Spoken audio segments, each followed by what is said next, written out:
Assalamualaikum warahmatullahi wabarakatuh. Perkenalkan, nama saya Marsalha dari kelas George Mendel nomor urut 11.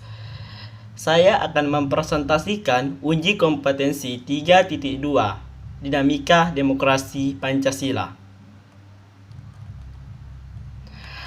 Pengertian: demokrasi diartikan sebagai pemerintahan rakyat. Kata demokrasi itu berasal dari dua kata dalam bahasa Yunani, yaitu demos yang berarti rakyat dan kratos yang berarti pemerintahan. Hal ini dapat diartikan bahwa dalam suatu negara, demokrasi kekuasaan tertinggi berada di tangan rakyat. Menurut ahli Abraham Lincoln, demokrasi adalah suatu sistem pemerintahan dari rakyat, oleh rakyat, dan untuk rakyat.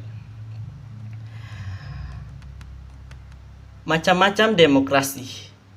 Berdasarkan titik berat perhatiannya terbagi menjadi 3. Yang pertama, demokrasi formal, yaitu suatu demokrasi yang menjunjung tinggi suatu persamaan bidang politik, tanpa disertai upaya untuk menghilangkan kesenjangan dalam bidang ekonomi. Yang kedua, demokrasi material, yaitu demokrasi upaya menghilangkan perbedaan dalam bidang ekonomi, sedangkan persamaan dalam bidang politik kurang diperhatikan atau kadang-kadang diabaikan atau kadang-kadang ditiadakan.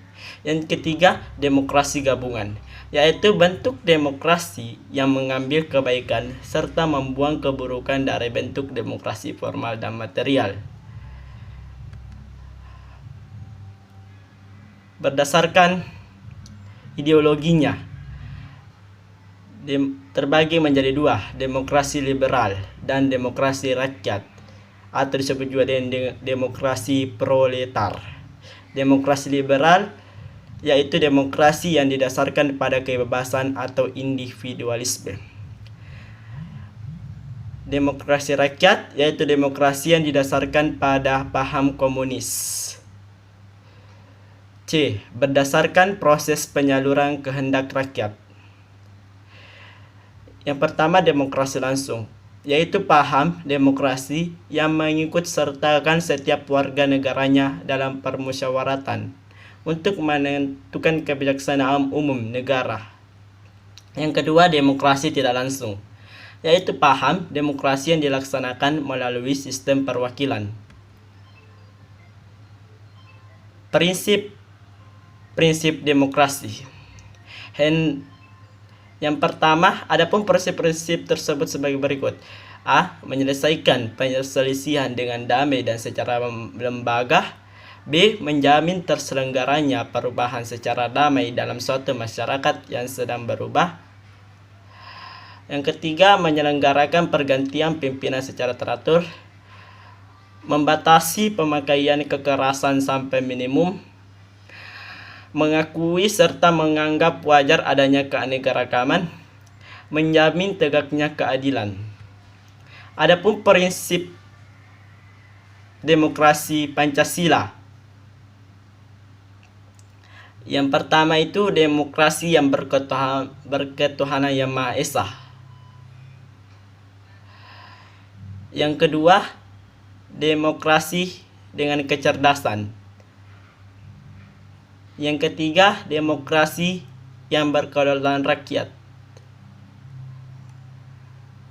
Yang keempat, demokrasi dengan rule of law. Yang kelima, demokrasi dengan pemisahan kekuasaan negara. Yang keenam, demokrasi dengan hak asasi manusia.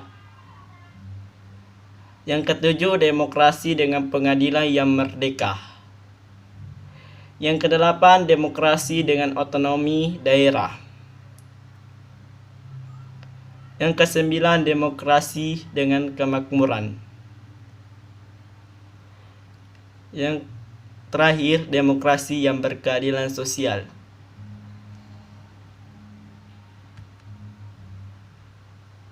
Adapun nilai moral demokrasi, yaitu persamaan bagi seluruh rakyat Indonesia.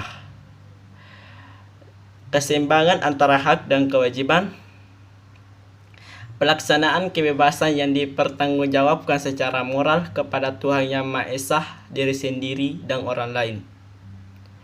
Mewujudkan rasa keadilan sosial, pengambilan keputusan dengan musyawarah mufakat, mengutamakan persatuan nasional dan kekeluargaan, dan yang terakhir, menjunjung tinggi tujuan dan cita-cita nasional. Sekian dari saya, mohon maaf jika ada kesalahan. Wabillahi taufiq wal hidayah. Wassalamualaikum warahmatullahi wabarakatuh.